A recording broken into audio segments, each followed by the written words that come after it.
옛날 아주 먼 옛날에 산새가 수려하고 맑은 물이 굽이굽이 흐르는 어느 깊은 산골 마을에 마음씨 착한 청년 민석이 살고 있었습니다. 마을 사람들은 이 마을을 청산마을이라 불렀는데 사계절 내내 산새들이 지저귀고 공기가 무척 맑아 평화롭기 그지없는 곳이었지요. 민석은 이곳에서 홀어머니를 정성껏 모시며 작은 밭을 일구고 산에서 땔감을 해어 참으로 행복한 하루하루를 보내고 있었습니다. 마을 어른들은 모두 입을 모아 민석의 효심을 칭찬하며 저렇게 심성이 고운 청년은 본 적이 없다고 대견해하곤 했습니다. 민석은 매일 아침 해가 뜨기도 전에 일어나 마당을 깨끗이 쓸고 어머니가 드실 따뜻한 숭늉을 끓이는 것으로 하루를 시작했습니다. 안방에서 들려오는 어머니의 부드러운 기침 소리에 민석은 미소를 지으며 부엌아궁이에 불을 지피곤 했지요. 장작이 타닥타닥 타오르는 소리와 함께 밥 짓는 구수한 냄새가 온 집안에 퍼지면 민석은 정성스럽게 밥상을 차려 어머니의 방으로 향했습니다. 어머니는 자신을 위해 애쓰는 아들의 손을 잡으며 우리 민석이가 있어서 위험에는 아무 걱정이 없구나 하고 다정하게 말씀하시곤 했습니다. 민석이 사는 집은 작고 소박했지만 항상 정갈하게 정돈되어 있었는데 이는 민석이 틈날 때마다 집 안팎을 돌보았기 때문입니다. 마루는 반질반질하게 닦여 있었고 마당 한 구석에는 겨우내 뗄 장작이 가시련히 쌓여 있었으며 작독대 위에는 어머니가 담근 잔이 맛있게 익어가고 있었지요. 가을이면 민석은 뒷산에서 머루와 다래를 따와 어머니의 입맛을 도신 돌었고 찬 바람이 들어올세라 문풍지를 꼼꼼히 바르는 정성을 보였습니다. 마을 사람들은 민석의 집 앞을 지나갈 때마다 그 정겨운 풍경을 보며 자신들의 마음까지 따뜻해지는 것을 느꼈습니다. 그러던 어느 늦가을 산을 넘어온 찬 바람이 마을을 감싸고 낙엽이 힘없이 떨어지던 날에 어머니가 갑자기 시름시름 앓기 시작했습니다. 처음에는 가벼운 감기인 줄로만 알고 민석은 정성껏 약초를 다려드렸지만 어머니의 병세는 날이 갈수록 깊어만 갔지요. 어머니의 얼굴은 눈에 띄게 수척해졌고 밤새도록 이어지는 거친 기침 소리에 같았습니다. 민석은 어머니의 손을 꼭 잡고 어머니, 제가 더 좋은 약을 구해올 테니 조금만 기운을 내세요. 하고 울먹이며 말했지만 어머니는 힘겹게 미소만 지으셨습니다. 민석은 마을에서 소문난 의원을 찾아가 어머니의 증상을 설명하고 간곡히 도움을 청했지만 의원은 고개를 가로저을 뿐이었습니다. 의원은 민석에게 이 병은 일반적인 약재로는 고칠 수 없는 아주 희귀한 병이라며 안타까운 표정으로 한숨을 내쉬었지요. 민석은 의원의 발치를 붙잡고 제발 방법을 알려달라고 애원했으나 의원은 그저 기적을 바랄 수밖에 돌아갔습니다. 그날 밤 민석은 차가운 마당에 꿇어앉아 하늘을 바라보며 어머니를 살려달라고 밤이 새도록 간절히 빌고 또 빌었습니다. 어머니의 병이 깊어지자 민석은 잠시도 어머니 곁을 떠나지 못하고 밤낮으로 간호를 하며 어머니의 여인 몸을 닦아드렸습니다. 식사도 제대로 못하시는 어머니를 위해 민석은 쌀을 곱게 갈아 미음을 쏘아드렸지만 어머니는 한 숟가락도 넘기기 힘들어 하셨지요. 어머니는 민석아, 너무 애쓰지 말 거라. 내 정성만으로도 이 어미는 충분히 행복하단다. 하고 힘겹 아들의 야윈 얼굴을 쓰다듬으셨습니다. 민석은 어머니의 손등에 떨어지는 눈물을 훔치며 반드시 어머니를 낫게 해드리겠다고 마음속으로 굳게 다짐하고 또 다짐했습니다. 마을 사람들도 민석의 안타까운 소식을 듣고 저마다 몸에 좋다는 산나물이나 귀한 열매를 가져다 주었지만 어머니의 병세는 나아질 기미가 보이지 않았습니다. 동네 아낙들은 민석의 집 담벼락 너머로 저렇게 착한 효자에게 어찌 이런 시련이 온단 말인가 하며 함께 가슴 아파했습니다. 민석은 마을 사람들의 호의에 감사하면서도 어머니의 꺼져가는 숨소리를 들을 때마다 자신의 무능함에 가슴을 치며 눈물을 흘렸지요. 집안의 공기는 차갑게 식어갔고 민석의 마음속에는 오로지 어머니를 살려야 한다는 생각뿐이었습니다. 어느 추운 겨울밤 민석은 어머니의 머리맡에서 깜빡 잠이 들었다가 신비로운 꿈을 꾸게 되었는데 꿈속에서 한 노인이 나타났습니다. 하얀 수염을 길게 늘어뜨린 노인은 민석에게 깊은 산속 오색 동굴에 가면 어머니의 병을 고칠 수 있는 보석이 있다고 일러주었지요. 그 보석은 오직 진실한 효심을 가진 자만이 얻을 수 있으며 가는 길이 매우 험난하고 위험할 것이라고. 노인은 엄중하게 경고했습니다. 민석이 깜짝 놀라 꿈에서 깨어났을 때 방 안에는 은은한 향기가 감돌았고 민석은 이것이 하늘이 주신 계시임을 직감했습니다. 다음 날 아침 민석은 꿈속 노인이 말한 오색 동굴에 대해 마을 어른들에게 물어보았으나 모두가 그곳은 전설로만 전해지는 위험한 곳이라고 말했습니다. 마을 사람들은 그 동굴은 한번 들어가면 살아서 돌아오기 힘들 정도로 험하고 무서운 괴물이 살고 있다는 소문이 있다며 민석을 극구 말렸지요. 하지만 민석은 어머니를 살릴 수만 있다면 목숨도 아깝지 않다며 동굴을 찾아 떠날 결심을 굽히지 않았습니다.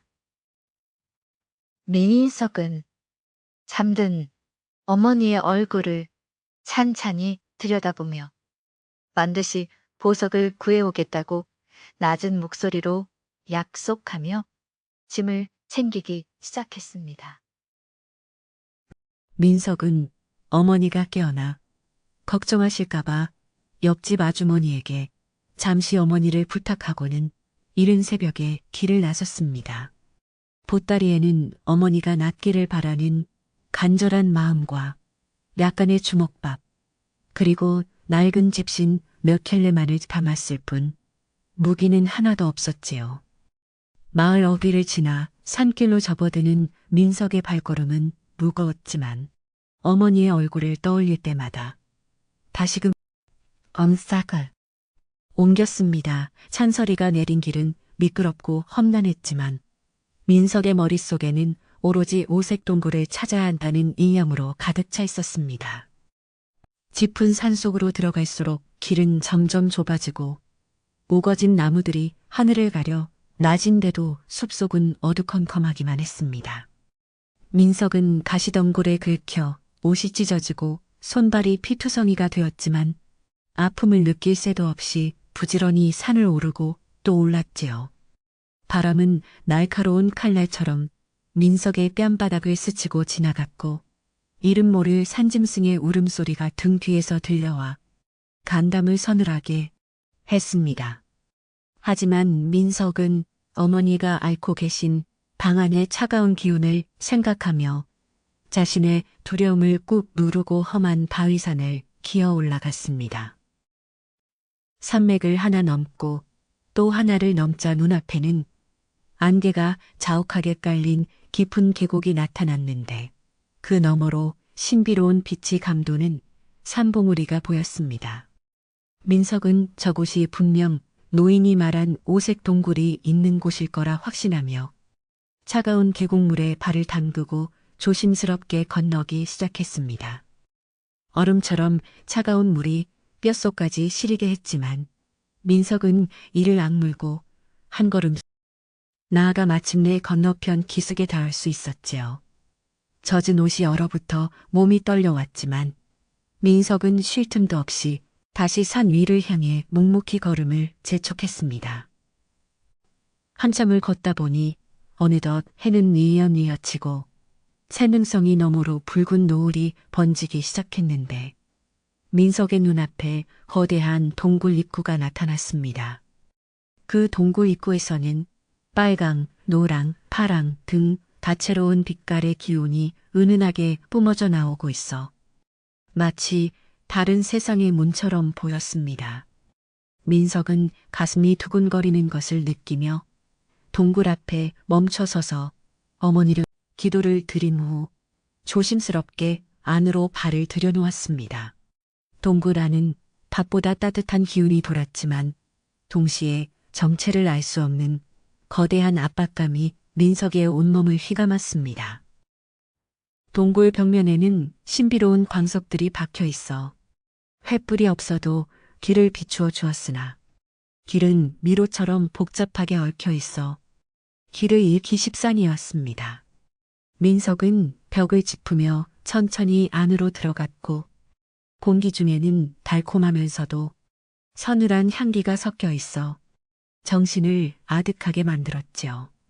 동굴 깊은 곳에서는 물방울 떨어지는 소리가 규칙적으로 들려왔는데 그것은 마치 소리처럼 들려 민석을 긴장하게 했습니다. 민석은 어머니의 얼굴을 마음속에 그리며 어둠 속에서도 길을 잃지 않으려 정신을 바짝 차리고 더 깊숙한 곳으로 나아갔습니다. 얼마나 걸었을까? 민석은 동굴 한가운데에 위치한 넓은 광장에 다다랐는데 그곳은 온통 신비로운 오색 광채로 가득 차 있어 눈이 부실 정도였습니다. 광장 중앙에는 수정처럼 맑은 샘물이 솟아오르고 있었고 그 샘물 위에는 눈부시게 빛나는 보석 하나가 허공에 떠서 영롱한 빛을 발하고 있었지요. 민석은 저것이 바로 어머니를 살릴 보석임을 깨닫고 벅찬 감동에 겨워 보석을 향해 떨리는 손을 뻗으려 했습니다. 하지만 그 순간 동굴 바닥이 크게 진동하며 어디선가 무시무시한 포효 소리가 들려와 민석의 발걸음을 멈추게 만들었습니다. 어둠 속에서 서서히 모습을 드러낸 것은 지체만한 크기의 거대한 괴물이었는데 온몸은 단단한 비늘로 덮여 있었고 눈은 붉은 불꽃처럼 이글거리고 있었습니다. 괴물은 날카로운 발톱을 드러내며 감히 누가 이곳의 보물을 탐내느냐는 듯 민석을 향해 위협적인 소리를 내지르며 앞을 가로막았습니다. 민석은 난생 처음 보는 괴물의 위용에 압도되어 뒷걸음질 포기하면 어머니가 돌아가실 것이라는 생각에 다시금 발에 힘을 주었지요. 괴물은 거대한 꼬리를 휘둘러 동굴 벽을 부수며 민석을 한 입에 삼킬 듯이 달려들 기세를 보였습니다. 민석은 떨리는 목소리로 괴물에게 저는 보물을 훔치러 온 것이 아니라 병드신 어머니를 살리기 위해 이곳에 왔습니다. 하고 간곡하게 외쳤습니다. 하지만 괴물은 인간의 말을 알아듣지 못하는지 더욱 거칠게 날뛰며 민석을 구석으로 몰아넣고 뜨거운 콧김을 뿜어내며 위협을 가했습니다. 민석은 주변에 굴러다니는 돌멩이 하나 집어들지 않았으며 그저 괴물을 정면으로 응시하며 자신의 진심이 닿기를 바라고 또 바랐지요. 괴물이 앞발을 높이 쳐들어 민석을 내려치려는 찰나 민석은 눈을 감고 마지막으로 어머니의 이름을 나지막이 불렀습니다. 민석은 어머니, 제가 꼭 보석을 가져가서 어머니를 낫게 해드릴게요. 조금만 더 기다려주세요 하고 마음속으로 외치며 괴물의 공격을 묵묵히 기다렸습니다. 그런데 이상하게도 시간이 지나도 고통은 느껴지지 않았고 오히려 동굴 안을 가득 채웠던 살벌한 기운이 조금씩 누그러지는 것이 느껴졌습니다.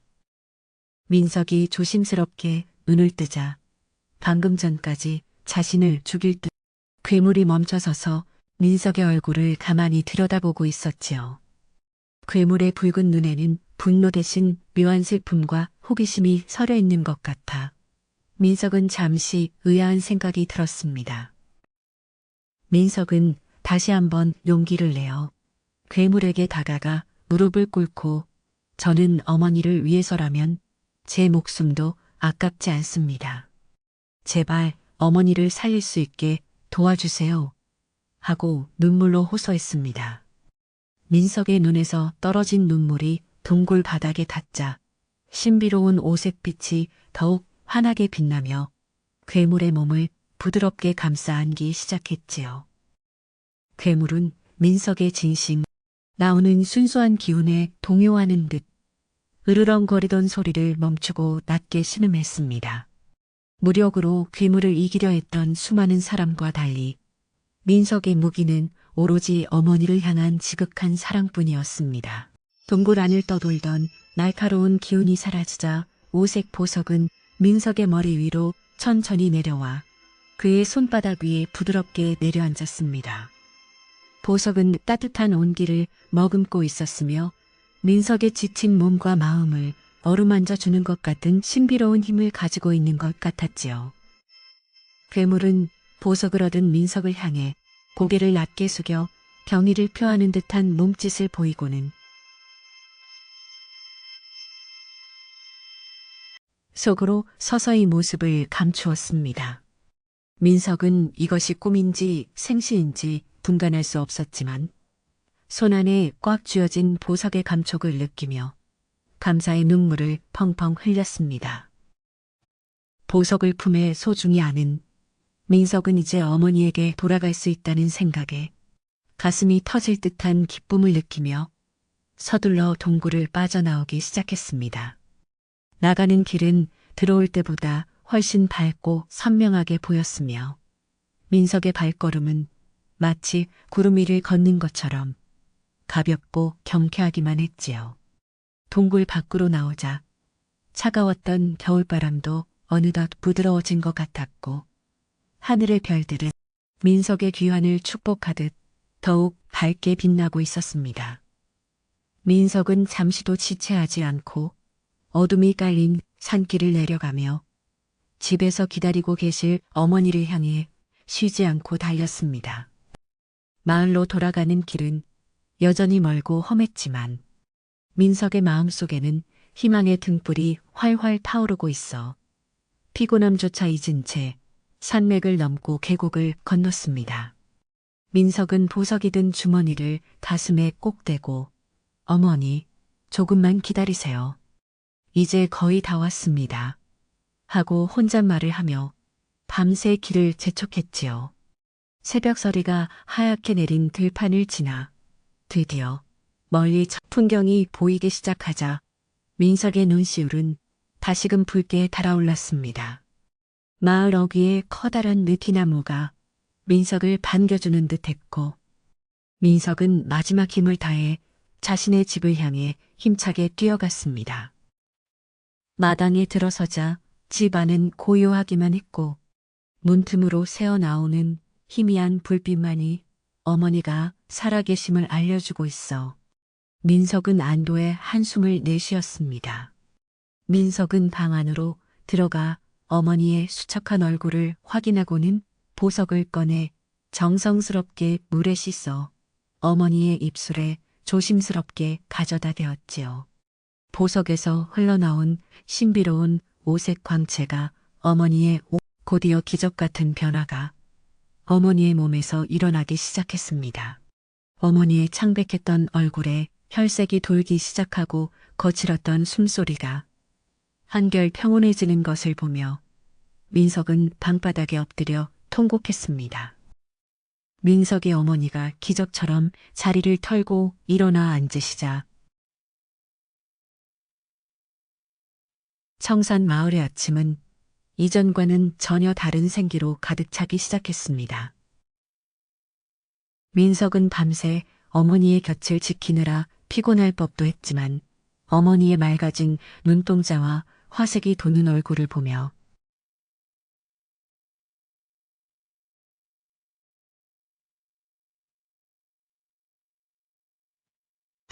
좀 어떠세요? 정말 꿈만 같아요. 라고 떨리는 목소리로 여쭈었고 어머니는 아들의 손을 꼭 잡으며 우리 민석이 덕분에 이 어미가 새 생명을 얻었구나 하고 화답하셨습니다. 이른 아침부터 민석의 집 대문 앞에는 소문을 듣고 찾아온 이웃 사람들로 북적이기 시작했는데 다들 어머니의 건강해진 모습을 보고는 자기 일처럼 기뻐하며 박수를 쳤습니다. 마을 안악들은 빈손으로 오지 않고 귀한 달걀이나 정성껏 빚은 떡을 가져와 민석의 마당에 내려놓으며 자네의 효심이 하늘을 감동시킨 게 분명하네 라며 칭찬을 아끼지 않았지요. 민석은 연신 고개를 숙여 감사 인사를 전했고 마을 사람들은 민석이 가져온 신비로운 보석에 대해 저마다 한마디씩 보태며 동네 전체가 잔칫날처럼 들썩이기 시작했습니다. 하지만 이러한 기쁨도 잠시 마을의 부유하지만 탐욕스럽기로 소문난 박 영감의 귀에 이 소식이 들어가면서 평화롭던 공기 속에 미묘한 파동이 일기 시작했습니다. 박 영감은 평소에도 남의 잘 되는 꼴을 못 보는 성미였기에 민석이 얻었다는 신비로운 보석의 가치가 얼마나 될지 계산하느라 눈을 가늘게 뜨고 콧수염을 만지작거렸지요. 그 살피게 했고 어떻게 하면 그 보석을 자신의 손에 넣을 수 있을지 궁리하며 심술고진 미소를 지어 보였습니다. 박 영감은 그날 오후 짐짓 인자한 척 표정을 지으며 민석의 집 마당으로 들어섰고 민석은 예의를 갖추어 그를 맞이하며 자리에 앉기를 권했습니다. 박 영감은 헛기침을 몇 번 하더니 민석아, 네가 동굴에서 아주 귀한 물건을 가져왔다지? 그게 마을에 큰 복이 될 수도 있지만 자칫하면 재앙을 불러올 수도 있단다. 라고 은근슬쩍 협박 섞인 말을 던졌지요. 민석은 그저 어머니를 살리기 위해 가져온 약일 뿐이라며 고개를 저었지만 박 영감의 눈빛은 이미 방 안에 숨겨진 보석의 위치를 찾느라 분주하게 움직이고 있었습니다. 박 영감은 민석의 대답이 탐탁지 않았는지 마을 사람들에게 그 보석은 산신의 물건이라 함부로 개인이 소유하면 마을 전체의 가뭄이나 홍수가 닥칠 것이라는 흉흉한 소문을 퍼뜨렸습니다. 순박한 마을 사람들은 박 영감의 말에 동요하기 시작했고 어제까지만 해도 축하를 건네던 눈빛들이 조금씩 의심과 두려움으로 변해가는 것을 민석은 느낄 수 있었지요. 마을 우물가에서 안악들이 모여 그 보석 때문에 괴물이 마을로 내려오면 어쩌나 하는 걱정 섞인 목소리가 낮게 흘러나오며 불안감이 점차 확산되었습니다. 민석은 마을 사람들의 태도가 변하는 것을 보고 마음이 무거워졌지만 어머니의 건강을 위해 보석을 소중히 간직하며 매일 아침 정성을 다해 기도하는 일을 멈추지 않았습니다. 그는 어머니에게 걱정을 끼쳐드리지 않으려고 애써 밝은 표정을 지어 보였으나 마을 사람들이 자신의 집 앞을 지날 때마다 실근거리는 소리는 담장을 넘어 민석의 귀에까지 생생하게 들려왔지요.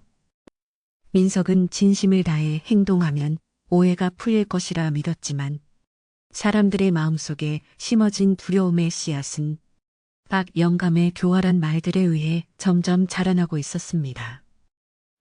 마을에서 가장 오래 사셨고 지혜롭기로 존경받는 한 할머니가 어느 날 밤 민석을 조용히 불러 자신의 집으로 데려가 따뜻한 차 한 잔을 내어주셨습니다. 할머니는 민석의 거친 손을 어루만지며 민석아, 사람의 욕심은 호랑이보다 무섭고 시기하는 마음은 칼날보다 날카로운 법이란다 라고 나지막하지만 힘있는 목소리로 말씀하셨지요. 할머니는 박 영감이 보석 위에 마을 사람들을 선동하고 있으니 앞으로 닥칠 시련에 단단히 대비해야 한다며 민석에게 결코 흔들리지 말 것을 당부하셨습니다. 할머니는 또한 오색 보석의 빛이 강해질수록 어두운 마음을 가진 자들의 눈에는 그것이 황금으로만 보일 것이니 그들의 탐욕이 보석의 순수한 기운을 흐리지 않게 조심하라고 경고하셨습니다. 민석은 할머니의 말씀을 가슴 깊이 새기며 자신이 지켜야 할 것은 보석의 물리적인 가치가 아니라 어머니를 향한 순수한 효심임을 다시 한번 깨닫게 되었지요. 그는 할머니에게 감사해 인사를 올리고 집으로 돌아오는 길에 밤하늘을 보며 어떤 유혹과 위협 속에서도 자신의 진심을 잃지 않겠다고 굳게 다짐했습니다. 다음 날부터 박영감은 본격적으로 민석을 압박하기 시작했는데 마을 회의를 소집하여 민석이 보석을 내놓지 않으면 마을의 안녕을 해치는 존재로 간주하겠다고 엄포를 놓았습니다. 마을 광장에 모인 사람들은 박영감의 위세에 눌려 아무 말도 못하거나 일부는 정말로 마을에 재앙이 닥칠까봐 민석을 원망 섞인 눈초리로 바라보았지요. 민석은 사람들 앞에 나서서 보석은 오직 어머니를 치료하기 위한 용도로만 쓰일 것이며 마을에 해를 끼칠 의도는 전혀 없다고 눈물로 호소했지만 박영감은 비웃음을 흘릴 뿐이었습니다. 박영감은 민석에게 그 보석을 관가에 바쳐 마을의 세금을 면제받는데 써야 한다며 그것이 진정한 효도이자 애향심이라고 억지 논리를 펼치며 민석을 궁지로 몰아넣었습니다.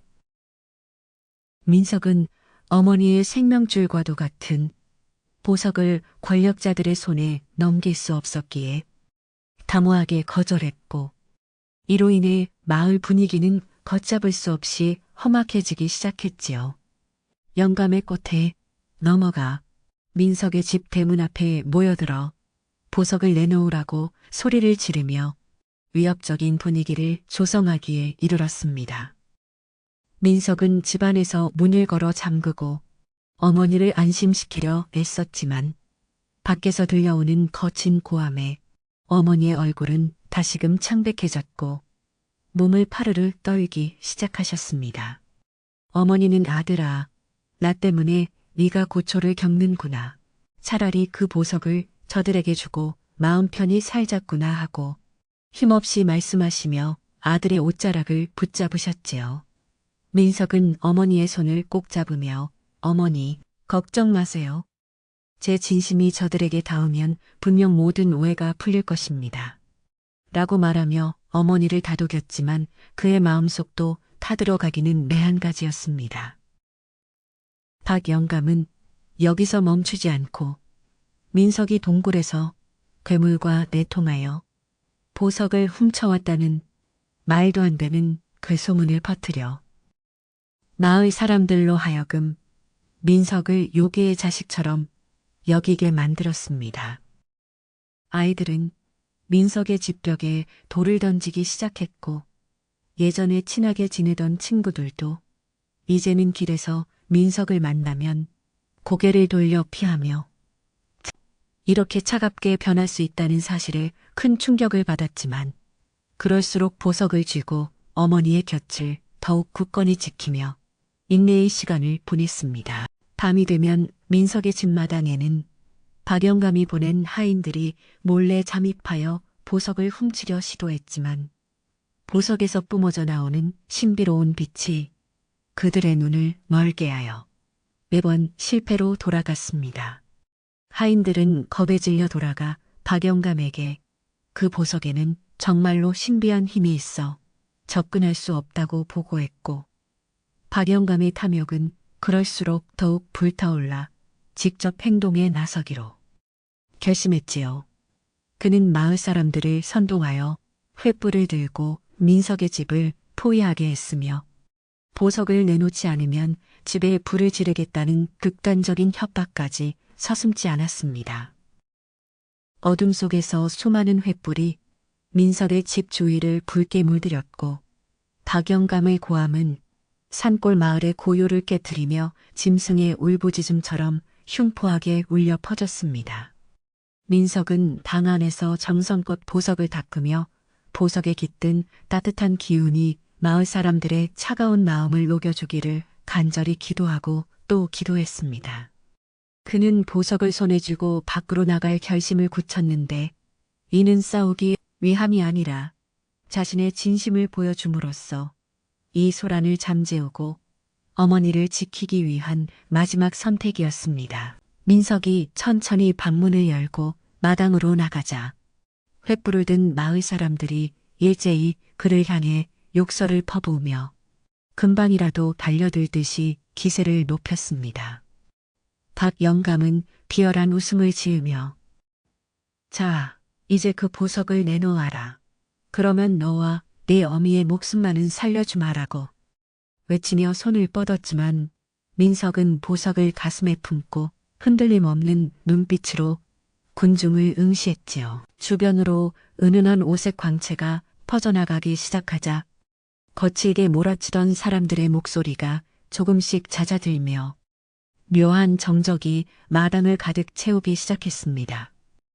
박 영감은 당황하여 사람들에게 무엇을 망설이느냐, 당장 저 녀석을 붙잡아라 하고 소리쳤지만 사람들은 민석의 눈에서 뿜어져 나오는 기이할 정도로 맑고 순수한 기운에 압도되어 발걸음을 떼지 못했습니다.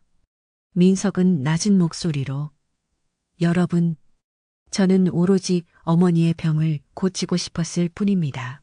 이 보석에 욕심이 있다면 지금 당장 가져가셔도 좋지만 그로 인해 마음속에 있는 이웃에 대한 사랑까지 버리지는 말아달라고 호소했지요. 민석의 진실한 목소리는 밤공기를 타고 사람들의 귓가에 울려 퍼졌고 횃불을 든 손들은 조금씩 떨리기 시작했습니다. 이때 마을 사람 중 한 명인 김서방이 앞으로 나서며 박 영감님, 우리가 정말 이래도 되는 걸까요? 민석이는 평소에 우리 마을에서 가장 성실하고 효심 깊은 아이였습니다. 라고 조심스럽게 의견을 내놓았습니다. 그러자 여기저기서 마저 민석이가 우리 집의 지붕을 고쳐줄 때 얼마나 정성을 다했는데 하며 민석의 과거 선행들을 기억해내는 목소리들이 하나둘씩 나오기 시작했지요. 박 영감은 얼굴이 벌개져서 이놈들이 미쳤나 보석이 탐나지 않느냐며 화를 냈지만 이미 사람들의 마음속에는 박 영감에 대한 불신과 민석에 대한 미안함이 싹트고 있었습니다. 분위기가 묘하게 흘러가자 박 영감은 직접 민석의 품에 있는 보석을 뺏으려 달려들었지만 그 순간 보석에서 강렬한 빛이 뿜어져 나와 박 영감을 뒤로 밀쳐버렸습니다. 박 영감은 엉덩방아를 치으며 소리를 질렀고 사람들은 그 모습이 마치 산신령의 노여움을 산 것처럼 보여 두려움에 떨며 뒤로 물러났지요. 민석은 쓰러진 박 영감에게 다가가 손을 주인을 가리는 법입니다. 욕심으로 취하려 하시면 결국 자신을 해치게 될 뿐입니다. 라고 조용히 일갈하며 그를 부축하려 했습니다.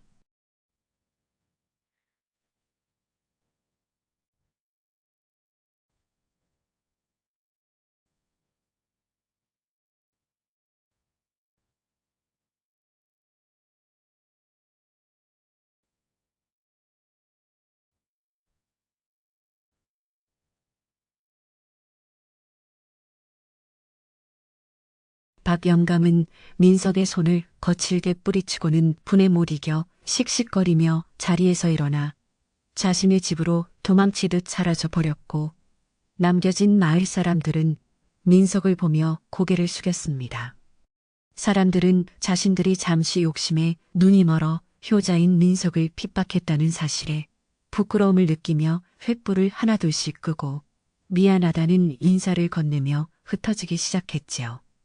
마당에는 다시금 평화로운 어둠이 찾아왔고 민석은 길게 한숨을 내쉬며 밤하늘을 올려다 보았는데 달빛이 유난히 밝게 비치고 있었습니다. 민석은 방으로 돌아와 떨고 계신 어머니를 꼭 안아드렸고 어머니는 이제 괜찮니? 다 끝난 거니? 하며 아들의 얼굴을 살피시며 눈물을 닦아주셨습니다. 민석은 어머니에게 이제 아무 일 없을 테니 뻑 주무시라고 말씀드렸지만 자신의 마음 한구석에는 박 영감이 쉽게 포기하지 않을 것이라는 예감이 불길하게 남아 있었지요. 그는 보석을 소중히 보관하며 앞으로 일어나 일들을 조용히 준비하기로 마음먹었고 어머니의 규칙적인 숨소리를 들으며 짧은 휴식을 취했습니다.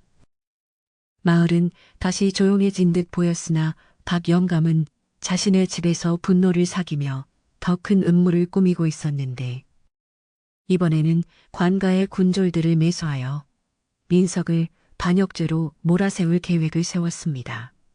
그는 민석이 가진 보석이 사실은 나라의 기운을 뺏는 불길한 돌이라고 상소문을 올릴 준비를 하며 민석을 완전히 파멸시키려 했지요. 민석은 이러한 움직임을 감지하지 못하 날아침 어머니를 모시고 산책을 나섰으나 길에서 만나는 사람들의 표정이 여전히 어둡고 경직되어 있음을 느끼고 긴장의 끈을 늦출 수 없었습니다. 지혜로운 할머니가 다시 민석의 집을 방문하여 박 영감이 지금 관가로 향하고 있으니 조심하라는 소식을 전해주었고 민석은 이제 더 이상 피할 수 없는 싸움이 시작되었음을 직감했습니다. 할머니는 민석에게 너의 무기는 칼이 아니라 내 가슴 속에 있는 지극한 효심이니 어떤 상황에서도 그 마음을 잃지 말라고 마지막 조언을 남기고 떠나셨지요. 민석은 보석을 보자기에 싸서 가슴에 품고 만약의 사태에 대비하며 어머니를 안전한 곳으로 모실 방법을 찾기 시작했습니다. 큐빌 민석은 어머니를 뒷산의 작은 암자로 잠시 대피시키고 홀로 집을 지키며 관가에서 올 군졸들을 기다리기로 결정했는데 이는 어머니를 위험에 빠뜨리지 않기 위한 그의 사려 깊은 선택이었습니다. 그는 빈집 마당에 앉아 보석을 꺼내 들고 동굴 속에서 만났던 괴물의 눈빛을 떠올리며 괴물도 감동시켰던 자신의 진심이 관가의 사람들에게도 닿기를 간절히 빌었습니다. 바람이 불어와 민석의 옷깃을 스치고 지나갔고 멀리서 말을 타고 달려오는 군졸들의 말굽소리가 대지를 울리며 민석의 집으로 향하고 있었습니다. 민석은 차가운 새벽 공기를 마시며 마당 한가운데 자리를 잡고 앉아 가슴속에 품고 있던 오색 보석을 조심스럽게 꺼내어 보았습니다. 보석은 어제보다 더욱 깊고 영롱한 빛을 내뿜고 있었는데 그 빛은 마치 살아있는 생명체처럼 민석의 숨결에 맞춰 은은하게 일렁이며 주변의 어둠을 밀어내고 있었지요. 그는 보석의 표면을 매만지며 이 신비로운 돌이 단순히 어머니의 병을 고치는 약 이상의 의미를 지니고 있음을 직감했고 다가올 운명의 시간을 묵묵히 기다리며 마음을 가다듬었습니다. 마을 입구에서부터 들려오던 시끄러운 날개굽 소리는 어느덧 민석의 집 대문 앞까지 다다랐고 먼지바람을 일으키며 도착한 군졸들은 서슬퍼런 칼날을 세운 채 집 주위를 겹겹이 에워쌌습니다. 그들의 앞에는 관복을 화려하게 차려입은 관리가 위험 있는 표정으로 서 있었는데 그의 옆에는 박 영감이 비열한 웃음을 지으며 민석의 집을 손가락으로 가리키고 있었지요. 관리는 민석을 매서운 눈초리로 노려보며 이놈, 네가 감히 나라의 기운을 훔치는 요물인 보석을 숨기고 있다니 그 죄가 결코 가볍지 않도다. 라고 크게 호통을 쳤습니다. 민석은 자리에 일어나 정중하게 허리를 숙여 예의를 갖추고는 관리의 눈을 똑바로 바라보며 이 보석은 요물이 아니라 병드신 어머니를 살리기 위해 하늘이 내려주신 생명수와 같은 것입니다. 라고 조용히 대답했습니다. 그의 목소리는 낮았지만 흔들림이 없었고 그 울림이 군졸들의 가슴에까지 전달되어 몇몇 이들은 들고 있던 창끝을 자신도 모르게 낮추며 압도당하는 모습이었지요. 하지만 탐욕에 눈이 먼 박 영감은 관관리의 귓가에 대고 저놈의 말은 모두 거짓이니 당장 보석을 빼앗고 옥에 가두어야 한다고 끊임없이 부추겼습니다. 관리는 박 영감의 말을 듣고 군졸들에게 명령하여 민석을 포위하고 보석을 압수하려 했지만 민석의 손바닥 위에 놓인 보석은 갑자기 붉은 빛을 발산하며 뜨거운 열기를 내뿜기 시작했습니다. 군졸들이 다가오려 할 때마다 보석에서 뿜어져 나오는 신비로운 힘이 그들을 뒤로 밀쳐내었고 마당에는 정체를 알 수 없는 소용돌이가 일어 흙먼지가 하늘 높이 치솟았지요. 관리는 당황하여 이게 무슨 조화냐고 소리를 질렀고 민석은 이 보석은 사악한 마음을 가진 자가 손을 대면 불처럼 뜨겁게 타오르지만 순수한 마음을 가진 자에게는 한없이 따뜻한 법입니다. 라고 말했습니다. 그 순간 하늘이 갑자기 어두워지더니 오색 동굴에서 보았던 것과 같은 찬란한 오색 구름이 민석의 집 위로 모여들기 시작했고 마을 사람들은 이 기이한 광경을 보기 위해 하나둘씩 대문 근처로 모여들었습니다. 사람들은 민석의 주변을 감싸는 신비로운 기운을 보며 저것이 정말 요물이라면 어찌 저리 아름다운 빛을 낼 수 있겠느냐며 박 영감의 말이 틀렸을지도 모른다는 생각을 하기 시작했지요. 민석은 보석을 가슴에 품고 마당으로 나아가 이제는 숨겨진 진실을 밝힐 때가 되었다고 판단하며 마을 사람들 모두가 볼 수 있는 마을 광장으로 가자고 관리에게 제안했습니다. 관리는 보석의 위력에 겁을 먹으면서도 그것을 차지하고 싶은 욕심을 버리지 못한 채 민석을 앞세우고 마을 광장으로 향했으며 박 영감도 기회를 엿보며 그 뒤를 바짝 쫓아갔습니다. 광장에는 이미 소문을 듣고 나온 수많은 마을 사람이 모여 있었고 그들은 민석이 들고 있는 보석의 영롱한 빛에 감탄하면서도 군졸들의 위협적인 모습에 숨을 죽이며 사태를 지켜보았지요.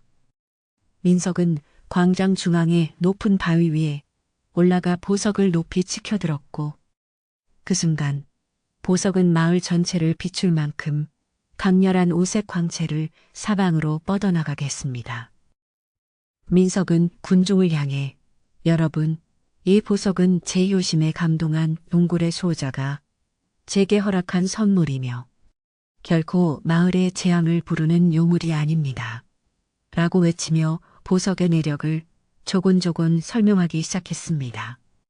그는 자신이 동굴에서 만난 거대한 괴물이 어떻게 자신의 진심 어린 눈물에 마음을 열었는지, 그리고 보석이 어떻게 어머니의 중병을 씻은 듯이 낫게 했는지를 들려주었지요. 사람들은 민석의 이야기에 귀를 기울였고 그의 목소리에 담긴 진실함이 사람들의 의심을 하나둘씩 걷어내며 광장에는 묘한 감동의 물결이 일기 시작했습니다. 박 영감은 다급해져서 광장으로 뛰어들어와 저놈은 지금 요술을 부려 여러분의 눈을 속이고 있는 것입니다. 저 보석은 우리 마을의 재물을 모두 빨아들여 결국 우리를 굶어 죽게 할 것입니다. 라고 악을 쓰며 소란을 피웠습니다. 그는 관리를 재촉하여 민석을 당장 처단하라고 압박했지만 관리는 민석 주변을 맴도는 신비로운 빛이 자신의 탐욕스러운 속내를 같아 선뜻 명령을 내리지 못하고 머뭇거렸지요.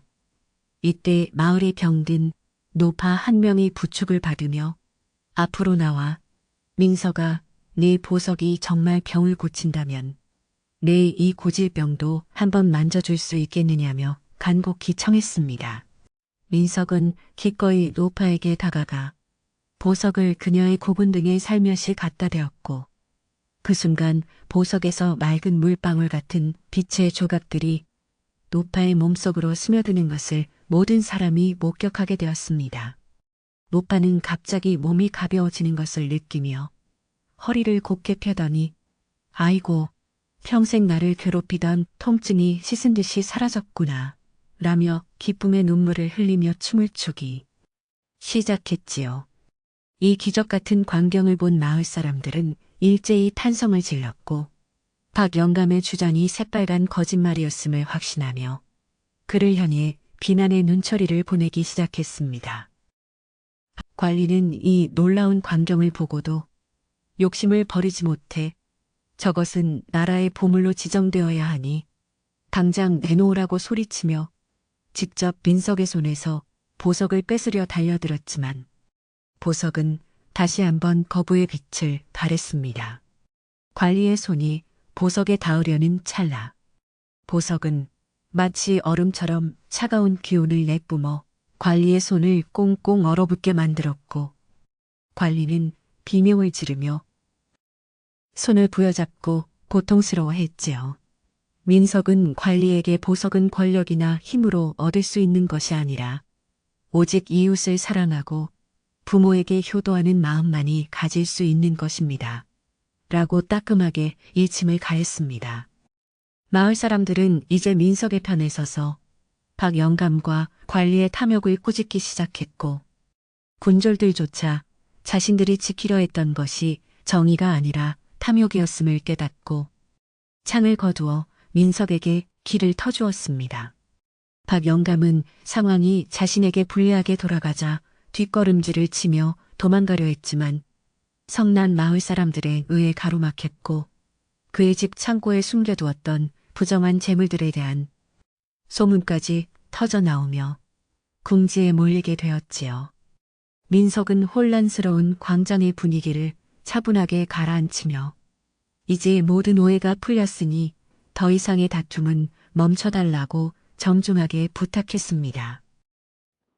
그때 갑자기 하늘에서 큰 천둥 소리가 들리더니 민석이 동굴에서 보았던 괴물의 환영이 구름 사이로 나타나 광장을 내려다 보았는데 사람들은 그 거대한 형상에 놀라 일제히 땅바닥에 엎드려 경배를 올렸습니다.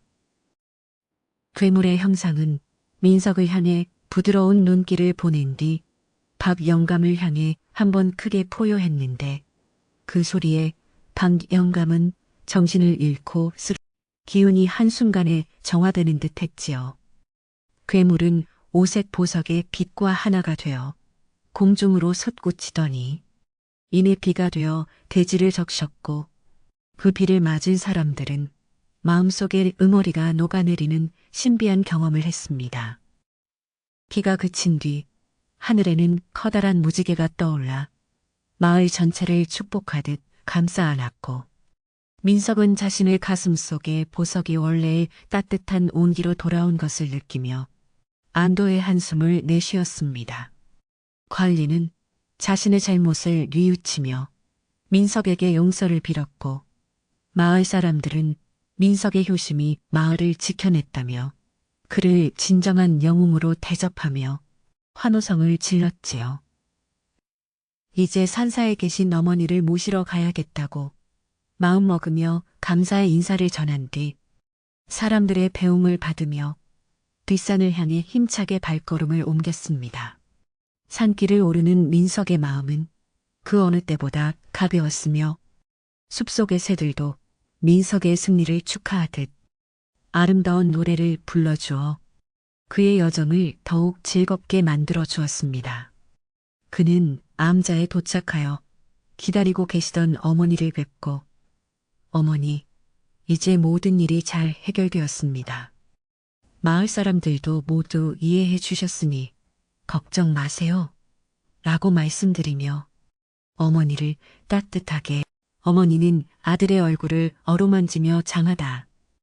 우리 아들, 네가 흘린 눈물과 정성이 세상을 밝게 만들었구나 하고 대견해 하시며 밝은 미소를 지어 보이셨습니다. 민석은 어머니를 정성껏 부축하여 마을로 내려왔는데 마을 사람들은 길가에 줄지어 서서 어머니와 민석을 환영하며 앞으로 마을에 어려운 일이 있으면 언제든 돕겠다고 약속했습니다. 마을 사람들의 따뜻한 눈빛 속에서 민석은 자신이 지켜낸 것이 단순한 돌멩이가 아니라 사람 사이의 믿음과 효라는 고귀한 가치였음을 다시 한번 깊이 새기게 되었지요. 가장 먼저 어머니의 방을 따뜻하게 데우고 정성스럽게 밥을 지어 올렸으며 어머니는 그 어느 때보다 맛있는 식사를 하시며 건강을 빠르게 회복해 나가셨습니다.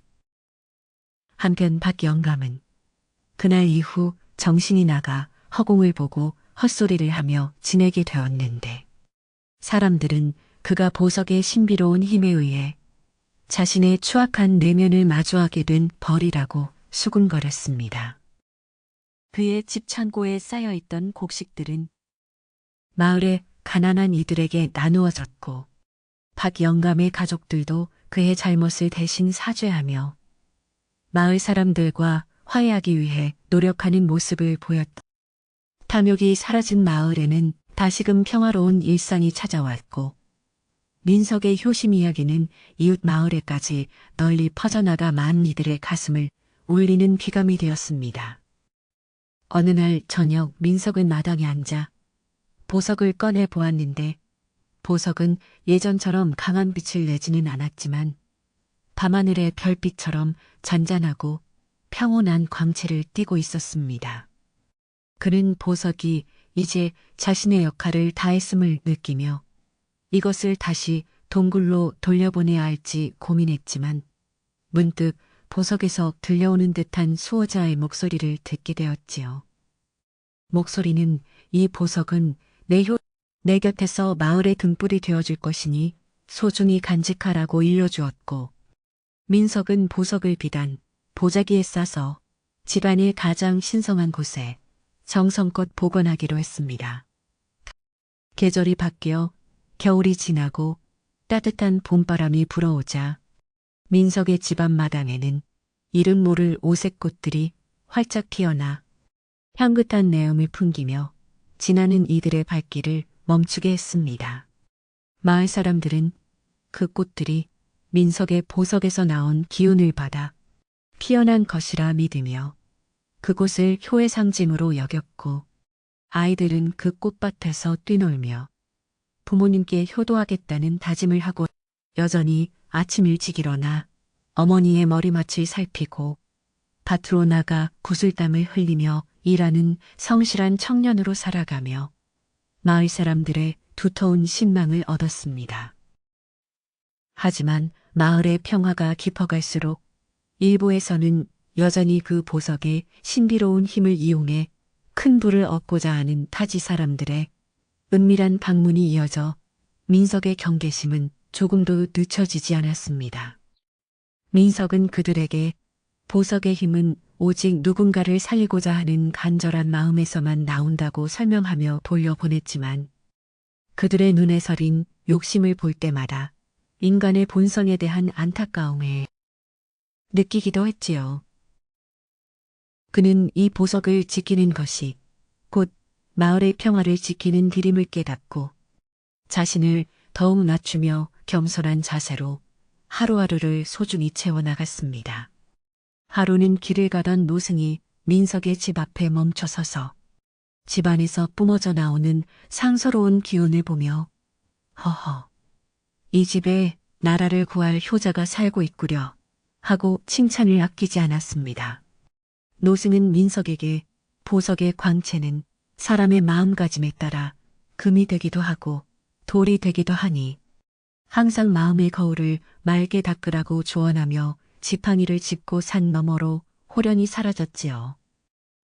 민석은 그 말씀을 가슴에 새기고 자신의 효심이 변치 않도록 매일 밤 달을 보며 기도했으며 어머니의 건강이 오랫동안 유지되기를 바라는 소망을 하늘에 전했습니다.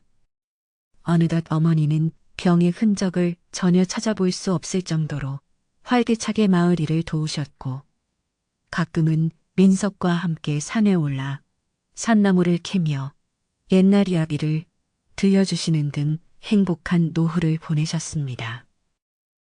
어머니는 민석에게 네가 그 위험한 동굴에 들어갔을 때 이 어미의 심장이 멎는 것 같았다만 네 효심이 결국 우리 모자를 살렸구나 하시며 환하게 웃으셨고 웃음소리가 세상에서 가장 아름다운 음악처럼 들렸지요. 모자는 서로를 의지하며 가난하지만 마음만은 천석군 부자보다 넉넉한 삶을 살았고 그들의 집에는 항상 웃음꽃이 피어 끊이지 않았습니다. 민석은 어느덧 청산마을의 정신적인 지주가 되었으며 마을의 대소사를 결정할 때마다 사람들은 항상 민석의 의견을 먼저 물어보고 그의 지혜로운 판단을 따르는 것을 당연하게 여겼습니다. 그는 결코 권위를 내세우지 않았으며 항상 가장 낮은 곳에서 힘든 일을 도맡아 하는 솔선수범의 자세를 보여주어 마을 청년들에게는 가장 닮고 싶은 인품의 소유자로 기억되었지요. 마을의 풍경은 예전과 다름없어 보였지만 사람들의 마음속에는 효와 정이라는 깊은 뿌리가 내려져 어떤 바람에도 흔들리지 않는 단단한 마을 공동체가 형성되었습니다. 밤이 깊어지면 민석은 어머니의 잠자리를 확인한 뒤 조용히 마당으로 나와 보석의 은은한 빛을 보며 자신의 여정을 되돌아보았고 그럴 때마다 동굴의 괴물이 보여주었던 마지막 눈빛을 떠올렸습니다. 괴물은 사실 무서운 존재가 아니라 인간의 진심을 시험하는 문지기였음을, 그리고 자신이 이겨낸 것은 괴물이 아니라 자기 안의 두려움이었음을 민석은 비로소 완전히 이해하게 되었지요. 그는 이제 더 이상 보석의 힘을 빌리지 않아도 자신의 가슴 속에 이미 그보다 더 밝은 효심의 보석이 빛나고 있음을 깨달으며 평온한 마음으로 밤인사를 올렸습니다. 마을의 소란이 어느 정도 가라앉고 난 뒤 청산 마을에는 평소보다 더 깊고 고요한 새벽 안개가 자욱하게 내려앉아 초가집들의 지붕을 포근하게 감싸 안았습니다. 어제 기적 같은 일들을 겪은 사람들은 쉬이 잠들지 못했는지 집집마다 창호지 너머로 희미한 등잔불 빛이 새어나왔고 산들바람은 그들의 고단한 마음을 어루만지듯 부드럽게 불어왔지요. 민석은 평소처럼 일어나 마당을 쓸기 시작했는데 빗자루가 땅을 스치는 소리가 규칙적으로 울려 퍼지며 어수선했던 마을의 질서를 다시금 바로잡는 서곡처럼 들려왔습니다. 그는 빗질을 하며 어제의 일들이 마치 꿈만 같았지만 자신의 가슴 속에 여전히 남아있는 보석의 온기를 느끼며 다시금 찾아올 평범한 일상의 소중함을 가슴 깊이 새기고 있었습니다. 아침 햇살이 산봉우리를 넘어와 민석의 집 장독대를 비추자 어머니가 방에서 나오시며 아들아, 벌써 일어나 고생이 많구나 하고 다정한 목소리로 인사를 건네셨습니다. 어머니의 얼굴은 이제 병의 흔적이라고는 찾아볼 수 없을 만큼 맑았고 걸음걸이 또한 예전처럼 힘이 넘치셨는데 이는 모두 민석의 지극한 효심이 만들어낸 기적이었지요. 민석은 어머니를 향해 어머니, 이제 몸이 완전히 가뿐해 보이셔서 제 마음이 너무나 네입니다. 라고 대답하며 어머니를 위해 정성껏 끓인 숭늉 한 사발을 내어드렸습니다. 모자는 마루에 나란히 앉아 마을 저편에서 피어오르는 박 짖는 연기를 바라보며 한동안 말없이 그 평온한 시간을 마음껏 누리며 서로의 존재에 감사했습니다.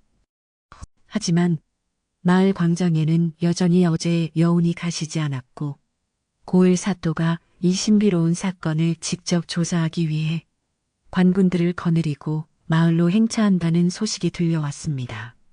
마을 사람들은 혹시라도 민석에게 해가 갈까봐 걱정스러운 눈빛으로 마을 어귀를 바라보았고 박 영감은 관가에 줄을 대어 자신의 체면을 살려보려 마지막 발악을 준비하고 있었지요. 민석은 동요하지 않고 사도를 맞이할 준비를 했는데 그는 진실은 결코 가릴 수 없으며 자신의 행동에 부끄러움이 없기에 두려울 것이 없다고 굳게 믿었습니다. 그는 어머니에게 걱정하지 마시라고 당부한 뒤 마을 사람들과 함께 사또의 행차가 도착하기를 묵묵히 기다리며 마음의 준비를 마쳤습니다. 사또는 엄숙한 표정으로 가마에서 내려 마을 광장에 마련된 자리에 앉았고 민석과 박 영감을 불러 어제 일어난 일들에 대해 하나하나 자세히 묻기 시작했습니다. 박 영감은 먼저 나서서 민석이 요술을 부려 관리를 위협하고 마을을 혼란에 빠뜨렸다고 횡설수설하며 자신의 정당함을 주장했으나 사또의 매서운 눈빛 아래서는 그의 목소리가 점차 가늘게 떨렸지요. 영감의 말을 듣고 나서 민석에게 그대의 생각을 말해보라고 권했고, 민석은 차분한 어조로 보석을 얻게 된 경위와 그것이 오로지 어머니를 위한 효심에서 비롯된 것임을 명확하게 설명했습니다. 민석의 말에는 꾸밈이 없었고 그의 진실한 눈빛은 사또의 마음을 움직이기에 충분할 만큼 맑고 깊었습니다. 사또는 민석의 이야기를 다 듣고 나서 마을 사람들에게 민석이 평소 어떤 사람이었는지 증언하라고 명령했고, 이에 마을 사람들이 너도 나도 앞으로 나와 민석의 효행을 칭송하기 시작했습니다. 평소 민석의 도움을 받았던 이웃들은 그가 얼마나 성실하고 착한 청년인지, 그리고 박 영감이 어떻게 보석을 탐내어 소문을 조작했는지를 낱낱이 고발했지요. 박 영감의 얼굴은 흑빛으로 변해갔고 사또는 박 영감이 사사로운 욕심으로 관가를 움직여 민석을 핍박했다는 사실을 명확히 파악하게 되었습니다. 사또는 크게 노하여 박 영감의 죄를 엄중히 묻겠다고 선언했으며 탐욕에 눈이 멀어 백성을 괴롭힌 대가를 톡톡히 치르게 하겠다고 호령했습니다. 사또의 판결에 따라 박 영감은 마을에서 그동안 부당하게 가로챘던 땅과 재물들을 모두 원주인에게 돌려주어야 했으며 일정 기간 동안 마을의 공공 업무를 수행하는 벌을 받게 되었습니다. 그는 고개를 떨군 채 군졸들에게 끌려갔고 마을 사람들은 그 모습을 보며 정의가 바로 세워진 것에 대해 기쁨의 환호를 지르며 서로를 얼싸안고 기뻐했지요. 사또는 민석에게 다가가 그대의 효심이 참으로 갸륵하여 하늘이 도우신 것이니 앞으로도 그 마음 변치 말고 어머니를 잘 모시라고 격려하며 관가에서 마련한 작은 상까지 내어주었습니다. 민석은 머리 숙여 사또에게 감사를 표했고 이제야 비로소 마을에 진정한 평화가 찾아왔음을 온몸으로 느낄 수 있었습니다. 소란스러웠던 조사가 끝나고 사또의 행차가 마을을 떠나자 청산 마을은 다시금 예전의 평온함을 되찾았고 사람들은 하나둘씩 자신의 일터로 돌아가 부지런히 손을 움직이기 시작했습니다. 민석은 집으로 돌아오는 길에 마을 우물가에서 물을 긋던 안악들이 건네는 따뜻한 인사를 받으며 자신을 믿어준 이웃들에게 고마운 마음을 전했습니다. 이제 민석의 집 대문은 더 이상 두려움에 닫혀있지 않았고 누구나 편하게 들러 차 한잔 나누며 이야기를 나눌 수 있는 사랑방 같은 곳으로 변해갔지요. 그는 마당에 쌓인 흙먼지를 털어내고 망가진 울타리를 고치며 자신의 보금자리를 다시금 정성스럽게 가꾸기 시작했는데 그의 손길에는 기쁨과 정성이 가득 담겨 있었습니다.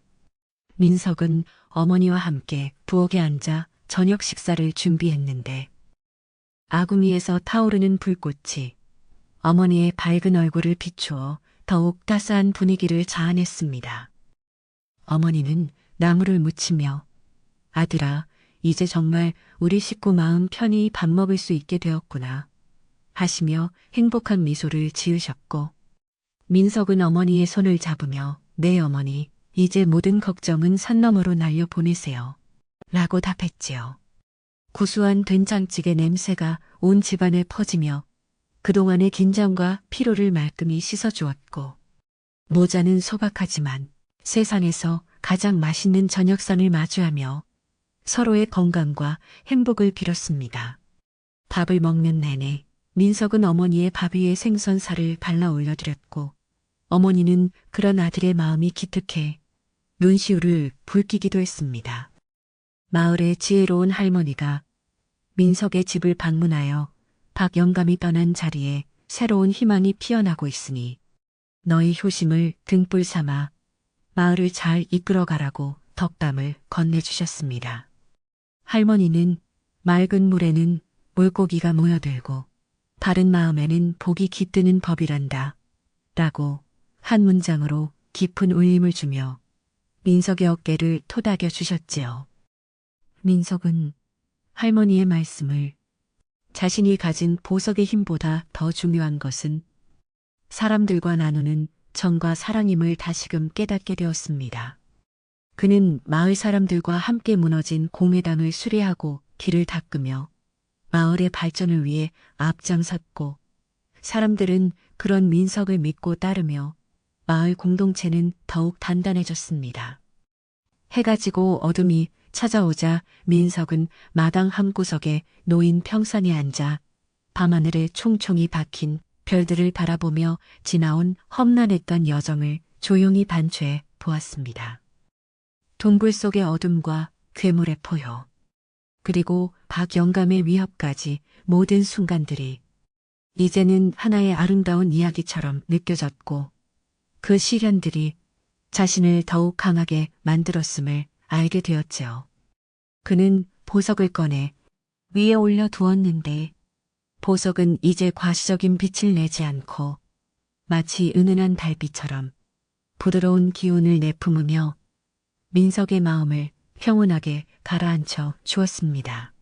보석에 비친 별빛은 마치 하늘이 민석에게 보내는 무언의 축복처럼 느껴졌고 그는 대자연의 섭리와 인간의 도리에 대해 깊은 감사함을 느꼈습니다. 다음 날 민석은 마을 청년들과 함께 산에 올라 땔감을 구하고 박영감이 버리고 간 묵은 밭을 일구어 가난한 이웃들이 농사를 지을 수 있도록 배려하는 일에 힘을 보탰습니다. 사람들은 민석의 선행에 감동하여 너도 나도 일손을 거들었고 마을에는 이기적인 욕심 대신 서로를 돕고 배려하는 따뜻한 분위기가 넘쳐나게 되었지요. 민석은 땀방울을 훔치며 환하게 웃는 이웃들의 얼굴을 볼 때마다 자신이 가져온 보석이 단순히 어머니를 고친 것뿐만 아니라 마을 사람들의 얼어붙은 마음까지 녹였음을 확신했습니다. 그는 자신의 작은 노력이 큰 결실을 보아 마을 전체가 풍요로워지는 과정을 지켜보며 말로 표현할 수 없는 깊은 보람과 기쁨을 만끽했습니다. 마을의 아이들은 이제 민석을 보면 졸졸 따라다니며 동굴 이야기를 해달라고 조르곤 했고 민석은 아이들을 그늘진 나무 아래 모아놓고 용기와 사랑에 대해 재미있게 들려주었습니다. 그는 아이들에게 괴물을 이긴 것은 날카로운 칼이 아니라 어머니를 향한 간절한 마음이었다는 사실을 강조하며 효심의 중요성을 자연스럽게 심어주었지요. 아이들은 민석의 이야기를 들으며 눈을 반짝였고 자신들도 커서 민석처럼 훌륭한 사람이 되겠다고 다짐하는 모습이 참으로 대견하게 느껴졌습니다. 마을의 미래인 아이들이 바른 마음을 가지고 자라나는 것을 보며 어른들은 청산 마을의 앞날이 더욱 밝을 것임을 믿어 의심치 않았습니다. 어느덧 마을의 장터가 다시 활기를 띠기 시작했고 타지에서도 민석의 효심과 신비로운 보석 이야기를 듣기 위해 찾아오는 사람들이 늘어났지만 민석은 결코 자만하지 않았습니다.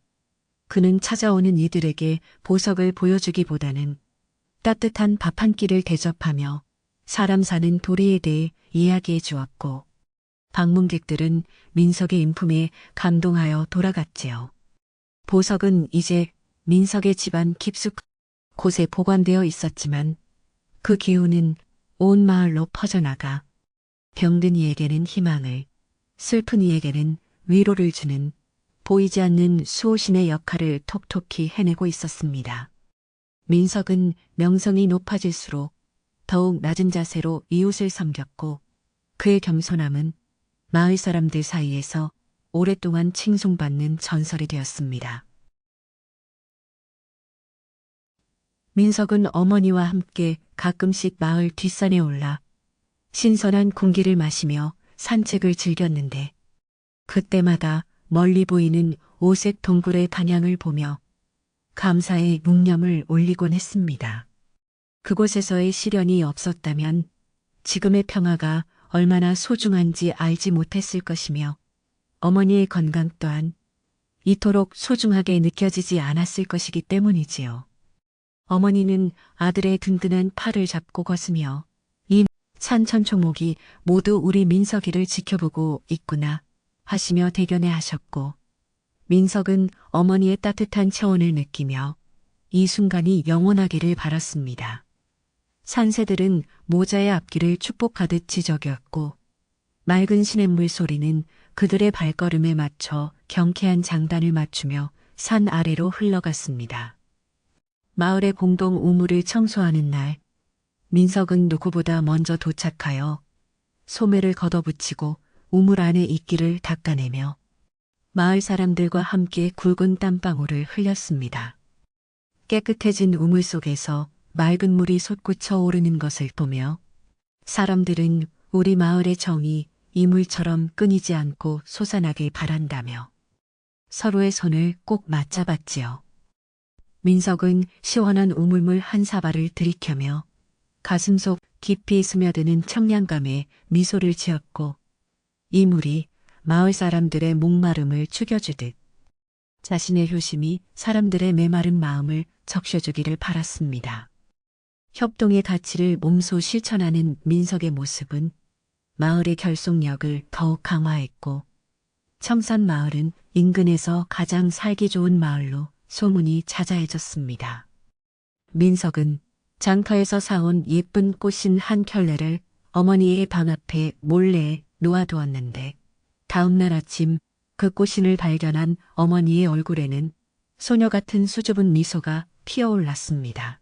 어머니는 아들이 준 신물을 아껴서 신으시며 이 늙은이 발이 호강을 하는구나 하시며 마을 사람들에게 아들 자랑을 아끼지 않으셨고 민석은 그런 어머니의 모습이 세상 그 무엇보다 아름다워 보였지요.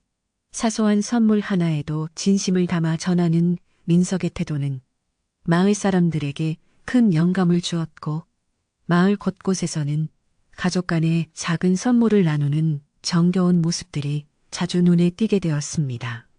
물질적인 풍요보다 마음의 풍요를 중시하는 민석의 가르침은 소리 없이 마을 사람들의 삶을 변화시키고 있었습니다. 비가 내리는 어느 오후 민석은 처마 밑에 앉아 떨어지는 빗방울을 보며 마음의 여유를 가졌고 빗소리는 마치 동굴 속에서 들었던 수호자의 낮은 음성처럼 들려와 그를 명상에 잠기게 했습니다. 비는 대지의 갈증을 해소해주고 생명을 기우듯 자신의 여정 또한 많은 이들에게 생명력을 불어넣는 과정이었음을 새삼 깨닫게 되는 조용하고 경건한 시간이었지요.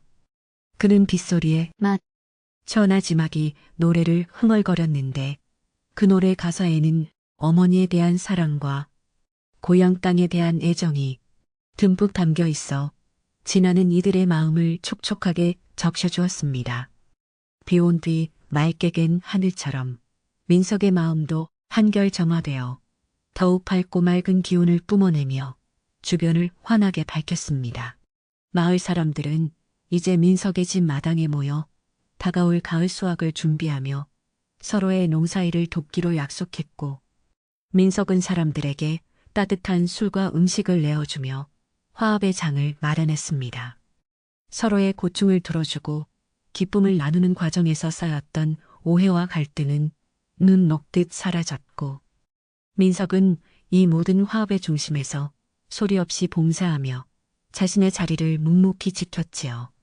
그는 자신이 돋보이기보다는 마을 전체가 하나가 되는 것에 더 큰 가치를 두었으며 그런 그의 진심을 알기에 사람들은 더욱 그를 믿고 따르며 마을의 크고 작은 일들을 상의했습니다. 하나가 된 마을은 그 어떤 외부의 유혹이나 위협에도 흔들리지 않는 든든한 성벽처럼 견고해졌고 평화는 더욱 깊게 뿌리내렸습니다. 민석은 밤마다 어머니의 다리를 정성껏 주물러 드리며 하루의 피로를 풀어드렸고 어머니는 아들의 손길을 느끼며 세상에서 가장 편안한 잠자리에 드시곤 했습니다. 어머니의 거칠었던 손등이 다시 부드러워지고 깊게 파였던 주름이 조금씩 펴지는 것을 보며 민석은 효도가 결코 거창한 것이 아니라 부모님의 곁을 지키며 마음을 편하게 해드리는 것임을 실천으로 보여주었지요. 어머니는 잠결에도 아들의 이름을 부르며 미소 지으셨고 민석은 그런 어머니를 보며 자신도 행복한 꿈을 꿀 수 있었습니다. 어둠 속에서도 민석의 집에서는 따뜻한 등불빛이 새어 나와 길 잃은 나그네에게 희망의 이정표가 되어주었고 효심의 불꽃은 꺼지지 않고 활활 타올랐습니다. 마을의 서당 훈장님은 민석의 이야기를 글로 남겨 후대에 전하기로 결심하고 민석을 찾아와 이야기의 전말을 다시금 꼼꼼히 기록하며 효의 본보기를 세우고자 노력했습니다. 훈장님은 부모를 공경하는 마음은 만복의 근원이요. 그 마음이 곧 하늘의 마음이다 라고 붓글씨로 써서 민석에게 선물했고 민석은 글귀를 거실벽에 걸어두고 매일 자신을 돌아보는 경계 삼았지요. 이 기록은 훗날 이 마을의 자랑이 되었고 먼 곳에서도 많은 유생들이 찾아와 민석의 삶을 배우며 효의 가치를 다시금 되새기는 계기가 되었습니다. 민석은 자신의 이야기가 기록되는 것을 부끄러워했지만 그것이 세상을 밝게 하는 데 도움이 된다면 기꺼이 허락하며 겸허한 태도를 유지했습니다. 이제 민석은 마을의 어른으로서 그리고 한 집안의 기둥으로서 누구보다 성실하고 바른 삶을 살아가며 청산 마을의 전설을 현실로 만들어 나가는 주인공이 되었습니다. 그의 보석은 더 이상 특별한 빛을 발하지 않아도 사람들의 가슴 속에 이미 영원히 꺼지지 않는 오색빛으로 남았고 민석의 효심은 시간이 흐를수록 더욱 깊고 진한 향기를 내뿜게 되었지요. 마을의 평화는 민석의 진심에서 시작되어 온 마을로 번져나갔고 사람들은 매일 아침 민석의 집 마당을 비추는 햇살을 보며 오늘 하루도 최선을 다해 사랑하며 살겠노라 다짐했습니다. 청산마을의 이야기는 그렇게 따뜻하고 아름답게 흐르며 사람들의 마음속에 평온한 안식처를 마련해 주었습니다. 민석은 어머니와 함께 저녁 산책을 마치고 집으로 돌아와 마당에 깔린 멍석 위에 앉아 시원한 수박 한 조각을 나누며 하루의 마무리를 평화롭게 장식했습니다. 달빛은 모자의 머리 위를 은은하게 비추었고 귀뚜라미 울음소리는 정겨운 자장가처럼 들려와 두 사람의 마음을 한없이 편안하게 어루만져 주었지요. 어머니는 민석아, 참으로 고맙구나. 내 덕분에 누리는구나 하시며 아들의 손을 꽉 잡으셨고 민석은 어머니, 제가 더 감사합니다. 건강하게 곁에 있어 주셔서요. 라고 말하며 환하게 웃었습니다. 모자의 웃음소리는 밤공기를 타고 멀리 번져나갔고 청산마을의 밤은 그 어느 때보다 깊고 평온하게 저물어 갔습니다. 어느덧 시간은 흘러 청산마을에는 만물이 생동하는 봄이 찾아왔고 민석의 효심이 깃든 마당에는 이름 모를 들꽃들이 흐드러지게 피어나 은은한 향기를 온 동네에 퍼뜨리고 있었습니다. 마을 사람들은 이제 아침마다 민석의 집 앞을 지나며 꽃향기를 맡는 것으로 하루를 시작했고 그 향기는 마치 민석의 고운 마음씨가 공기 중에 녹아든 것처럼 사람들의 기분을 맑고 상쾌하게 만들어 주었지요. 민석은 여전히 변함없는 모습으로 마당을 쓸고 밭을 일구며 어머니를 모셨고 그의 성실함은 마을 전체에 따뜻한 활력을 불어넣는 기분 좋은 원동력이 되어가고 있었습니다. 마을의 공동 우물가에서는 아낙네들이 모여 빨래를 하며 민석의 이야기를 꽃피웠는데 이제 그 이야기는 단순한 전설을 넘어 마을 사람들의 삶을 지탱하는 커다란 교훈으로 자리를 잡았습니다. 사람들은 어려운 일이 생길 때마다 민석이 동굴에서 보여주었던 용기와 인내를 떠올리며 서로를 다독였고 이기적인 욕심이 고개를 들려 할 때면 박 영감의 결말을 생각하며 스스로의 마음을 다스리곤 했지요. 우물가에서 퍼져나가는 웃음소리는 예전보다 훨씬 깊고 진실해졌으며 사람들은 물 한 바가지에도 서로의 정을 담아 나누는 넉넉한 인심을 가지게 되었습니다. 민석은 어머니가 완쾌하신 뒤로 마을의 크고 작은 일들에 더욱 앞장서서 도움을 주었는데 특히 기운이 없는 노인들이나 부모를 일찍 낳을 아이들을 돌보는 일에 정성을 다했습니다. 그는 자신이 얻은 오색 보석의 빛이 사실은 혼자만의 것이 아니라 마을 전체가 나누어야 할 축복이라고 믿었기에 밭에서 수확한 곡식의 일부를 항상 가난한 이웃들의 대문 앞에 몰래 놓아두곤 했지요. 마을 사람들은 누구의 소행인지 짐작하면서도 그저 민석의 깊은 속내에 감사하며 자신들도 나중에 누군가에게 베풀 수 있는 사람이 되겠노라 마음속으로 깊이 다짐했습니다. 어느 화창한 오후 마을 사람들은 민석의 효행을 기리고 마을의 안녕을 축하하기 위해 작은 잔치를 열기로 뜻을 모았고 각자 집에서 정성껏 준비한 음식들을 가지고 민석의 집마당으로 모여들었습니다. 솥에서는 구수한 고기국이 끓고 고소한 지짐이 냄새가 온 동네에 진동했으며 아이들은 오색 보석만큼이나 화려한 색동저고리를 입고 마당을 뛰어다니며 즐거워했지요.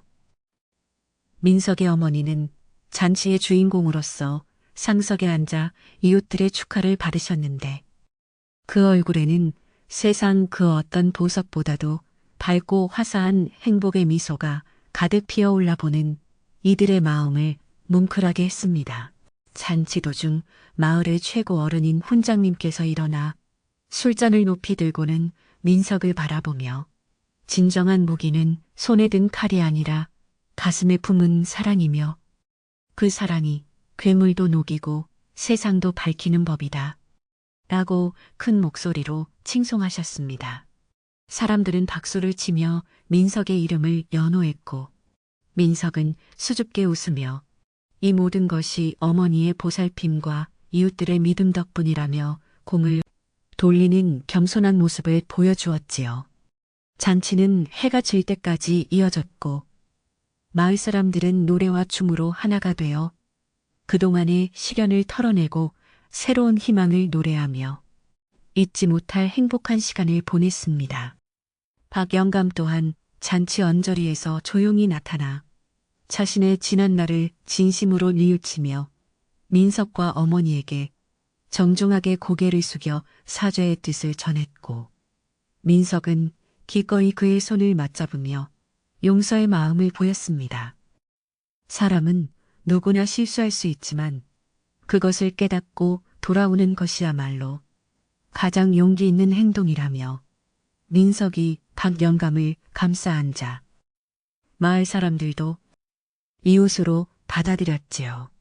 박 영감은 그날 이후 자신의 재산을 마을의 서당을 짓는 데 보태기로 약속했고 그의 변화된 모습은 청산 마을이 얼마나 따뜻하고 포용력 있는 곳인지를 다시 한번 세상에 증명해 보였습니다. 저녁 노을이 붉게 물듯 무렵 사람들은 하나둘씩 집으로 돌아갔고 민석의 집 마당에는 다시금 평온한 정적이 찾아왔는데 처마 끝에 달린 풍경 소리가 맑게 울리며 하루의 끝을 알리고 있었습니다. 민석은 마당을 정리하며 오늘 하루 느꼈던 벅찬 감동을 가슴에 새겼고 어머니는 방 안에서 아들을 위해 정성스럽게 잠자리를 펴시며 아들의 고단함을 덜어주려 애쓰시는 모습이었습니다. 모자는 평상에 앉아 잠시 밤하늘을 보았는데 달빛은 유난히 밝아 동굴 속 오색 보석의 광채가 하늘로 올라가 박힌 듯 영롱하게 빛나며 대지를 부드럽게 감싸 흐르고 있었지요. 민석은 어머니의 손을 꼭 잡고 어머니, 이제 정말 걱정 없이 평생 효도하며 살겠습니다라고 나지막이 말했고 어머니는 아들의 어깨에 머리를 기대며 이 마음이 이미 만리강산보다 넓고 깊으니 이 예미는 더 바랄 것이 없구나 라고 화답하셨습니다. 두 사람의 그림자는 달빛 아래 하나로 포개져 길게 늘어났고 산들 바람은 그들의 사랑을 시샘하지 않고 오히려 머리카락을 스치며 지나가 평화의 노래를 들려주는 듯 했지요. 민석은 자신의 효심이 괴물을 물리쳤던 것은 단순히 무력이 아닌 생명을 아끼는 순수한 진심이 괴물에 얼어붙은 마음을 녹였기 때문임을 비로소 완전히 깨달았습니다. 어둠이 깊어지자 민석은 부엌으로 들어가 내일 아침 어머니께 드릴 죽을 끓이기 위해 쌀을 씻고 아궁이에 불을 지폈는데 타닥타닥 타오르는 불꽃 속에 지난 여정의 기억들이 주마등처럼 스쳐 지나갔습니다. 차가운 동굴벽을 짚던 감촉, 괴물의 매서운 눈빛, 그리고 보석을 처음 손에 쥐었을 때의 전율이 이제는 모두 따뜻한 추억이 되어 민석의 마음을 훈훈하게 데워주고 있었지요. 불빛에 비친 민석의 얼굴은 그 어느 때보다 단단하고 평온해 보였으며 그의 손길 하나하나에는 어머니를 향한 지극한 정성과 삶에 대한 깊은 경외심이 듬뿍 담겨 있었습니다. 어머니는 자리에 누워 아들이 부엌에서 내는 달그락거리는 소리를 자장가 삼아 평온한 꿈나라로 향하셨고 민석은 어머니의 고른 숨소리를 들으며 비로소 자신도 안도의 한숨을 내쉴 수 있었습니다. 그는 집안 구석구석을 돌며 문단속을 하고 혹시나 찬바람이 들지 않을까 문틈을 다시 한번 살피는 세심함을 보였으며 자신의 작은 보금자리가 세상에서 가장 안 곳이 되기를 빌었지요. 민석의 효심은 이제 집안의 공기처럼 당연하고도 없어서는 안 될 소중한 존재가 되어 어머니의 남은 생을 찬란한 오색빛으로 가득 채워줄 든든한 버팀목이 되었습니다. 민석은 잠자리에 들기 전 비단 보자기에 쌓인 보석을 꺼내 마지막으로 한번 바라보았는데 보석은 이제 더 이상 눈부시게 빛나지 않았지만 만져보면 은은한 온기를 머금고 있어 민석의 손바닥을 따스하게 감싸주었습니다. 그는 보석에게 고맙다. 덕분에 내가 사랑하는 사람들을 지킬 수 있었어. 라고 속삭이며 그것을 깊은 상자 속에 소중히 간직했는데 이는 물질적인 힘에 의지하기보다 자신의 마음속 힘을 믿겠다는 의지였지요. 보석은 이제 보이지 않는 곳에서 마을의 기운을 다스리는 수호석이 되어 청산 마을의 영원한 평화와 축복이 깃들도록 지켜주는 신비로운 영물이 되었습니다. 마을의 밤은 깊어만 가고 산새들도 둥지를 찾아 잠든 시각. 청산 마을의 초가집들은 달빛을 받아 은색으로 빛나며 한 폭의 그림처럼 고요하고 아름다운 풍경을 자아내고 있었습니다. 길가의 핀 꽃들도 밤이슬을 머금고 고개를 숙였으며 신음물 소리만이 정겹게 흘러 마을의 평화를 노래하고 있었는데 그 소리는 민석의 효심처럼 끊이지 않고 영원히 흐를 것만 같았죠. 사람들은 모두 안락한 잠자리에 들어 내일의 밝은 태양을 꿈꾸었고 마을 전체를 감싸는 평온한 기운은 그 어떤 악한 생각이나 재앙도 감히 틈타지 못할 만큼 견고하고 따뜻하게 유지되고 있었습니다. 이튿날 새벽, 민석은 평소보다 더 맑은 정신으로 깨어나 마당에 이슬을 밟으며 산책을 나섰는데 안개 너머로 보이는 마을의 풍경이 마치 천상의 정원처럼 신비롭고 평화롭게 느껴졌습니다. 그는 길가에 떨어진 나뭇가지를 줍고 돌멩이를 치우며 마을의 길을 정돈했고 일찍 일어난 농부들과 반갑게 아침 인사를 나누며 이웃의 소중함을 다시 민석의 얼굴에서 뿜어져 나오는 밝은 기운을 보며 자신들도 덩달아 기분이 좋아지는 것을 느꼈고 마을은 오늘도 활기차고 행복한 하루를 시작할 준비를 마쳤습니다. 마을 한복판에 새로 지어진 서당에서는 아이들의 글을 읽는 소리가 낭낭하게 울려 퍼지기 시작했는데 훈장님은 민석의 이야기를 첫 번째 교재로 삼아 아이들에게 효와 예절의 중요성을 가르치고 있었습니다. 아이들은 민석 형님의 용맹함과 따뜻한 마음씨를 본받겠노라 다짐하며 큰 목소리로 글을 읽었고 그 소리는 마을의 담장을 넘어 산 너머까지 울려 퍼져나갔지요. 청산. 마을의 아이들은 이제 단순히 지식을 배우는 것이 아니라 사람으로서 마땅히 지켜야 할 도리를 가슴으로 배우며 제2, 제3의 민석이 되어 마을을 지켜나갈 든든한 제목으로 성장하고 있었습니다.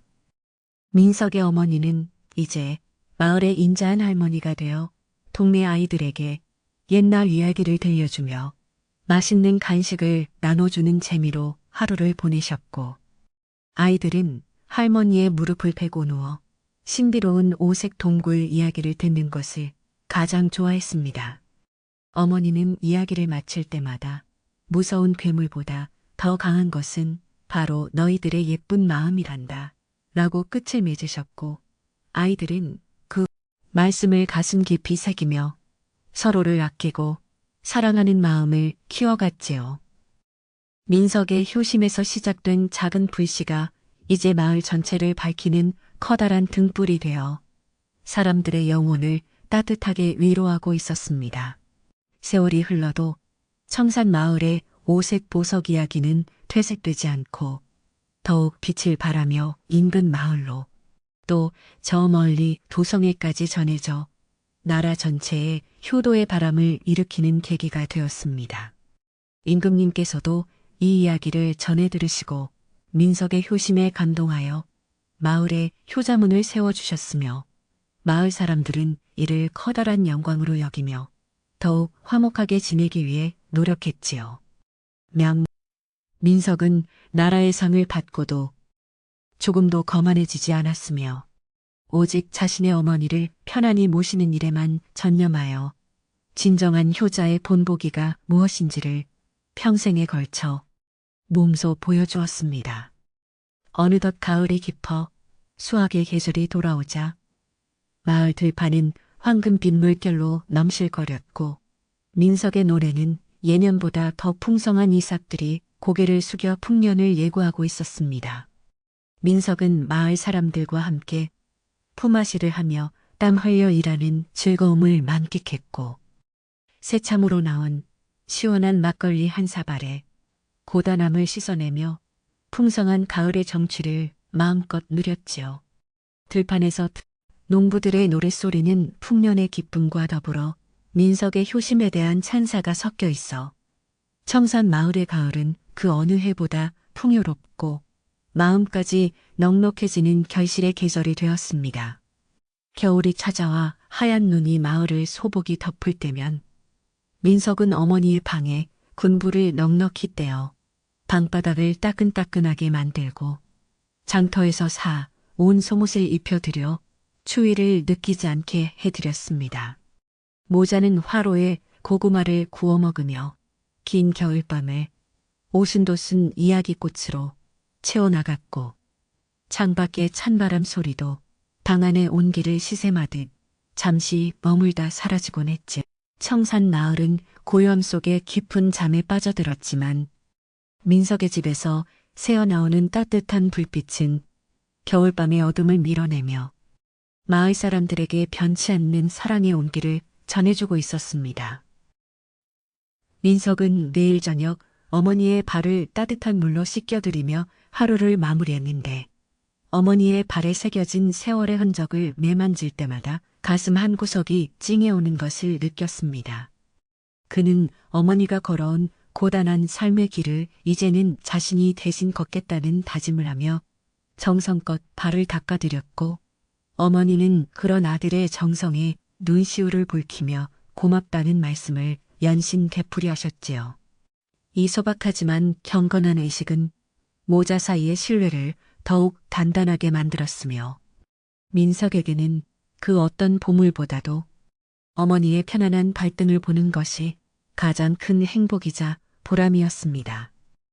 어느 날 밤, 민석은 꿈속에서 다시금 그 하얀 수염의 노인을 만났는데 노인은 민석을 보며 흐뭇한 미소를 지으며 네가 보석을 지킨 것이 아니라 송헐, 네 효심이 너와 마을을 지킨 것이니라 라고 말씀하시고는 구름 사이로 사라졌습니다.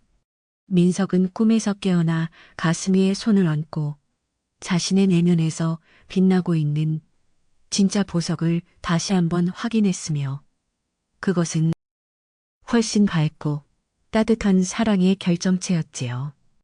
그는 이제 외부의 어떤 보물이나 기적에 기대지 않고도 스스로의 힘으로 인생을 개척하고 타인에게 빛을 주는 성숙한 인간으로 거듭나 있었습니다.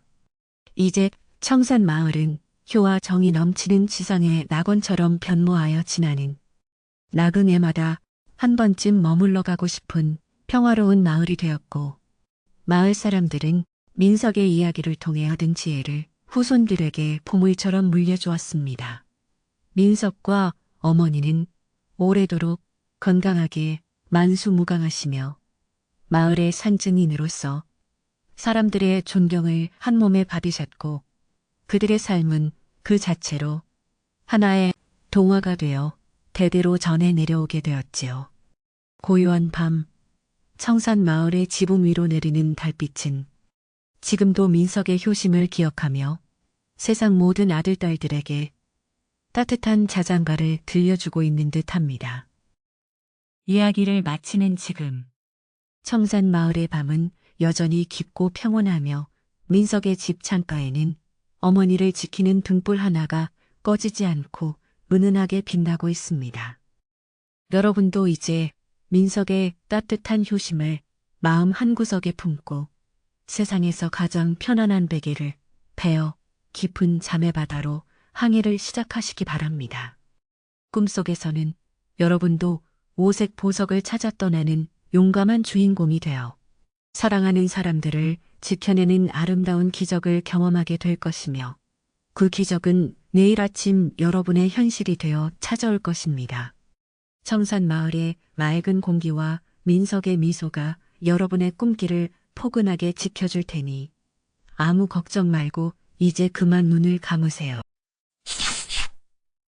창가를 부드럽게 두드리고 산들바람이 이불 끝을 매만지며 여러분의 고단했던 하루를 위로하고 있으니 이제는 모든 근심을 내려놓고 고요한 어둠 속으로 몸을 맡기시기 바랍니다. 민석의 효심이 만든 오색 빛이 여러분의 방안을 가득 채우고 괴물을 물리친 용기가 여러분의 가슴을 든든하게 채워주어 내일은 오늘보다 더 밝고 희망찬 아침을 맞이하게 될 것이 분명하니까요. 옛날 옛적 깊은 산골 마을에서 시작된 이 아름다운 효심의 향기가 여러분의 잠자리를 더욱 향긋하게 만들어주길 바라며 이제 따뜻하고 평온한 꿈속으로 깊이 깊이 빠져드시길 바랍니다.